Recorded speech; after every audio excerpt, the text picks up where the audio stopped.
السلام عليكم أحبائي. اليوم غادي نقدم لكم هذا الطبق الروز بالكروفات المجمد. يعني هذا روز غادي يجي هبال، جربوه ما تندموش عليه. شوفوا كيفاش يجي دوك نوريكم الطريقه كيفاش يجي هكا مزربع هكذا، ما يجيش معجن. نبدا على بركه الله. هنايا جبنا الروز تاعنا، جبنا كيلة تاع الروز، وجبنا درنا واحد 2 كيلات تاع ما، وخليناه واحد الساعه من قبل نطيبوه. هنا باش يجيكم شباب، نجيبو الطنجره تاعنا، نديرو فيها شويه تاع الزيت، نزيدو عليها هنايا الثوم، واحد 3 تسنات ثوم نقطعوهم رقيق هكذا، هو اللي يعطي البنه. نزيدو بصله كامله نديروها تاني غابي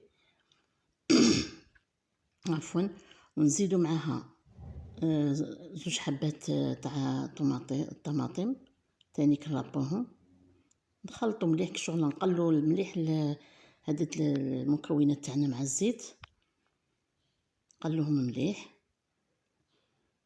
من بعد نزيدو طماطم مصبره هايله، واحد المغرف تاع اكل، ونزيدو ورق كيما نقولوا ورق الغار الرند لي لوغيي، واحد 2 وراقي ولا 3 هما اللي يعطوا تاني بنه للروز تاعنا.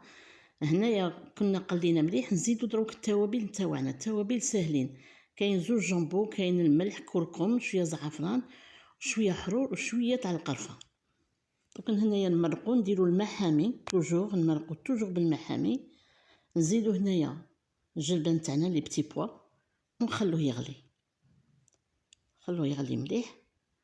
من بعد ما يغلي مليح واحد 1/4 هكذا، نزيدو الروز تاعنا اللي كنا نفخناه، نديرو نقطروه ونرموه مع المرقه هذه، ونزيدو معاه هاد لي كروفات اللي كنت نقيتهم وغسلتهم وخليتهم ديكونجلاو بيان.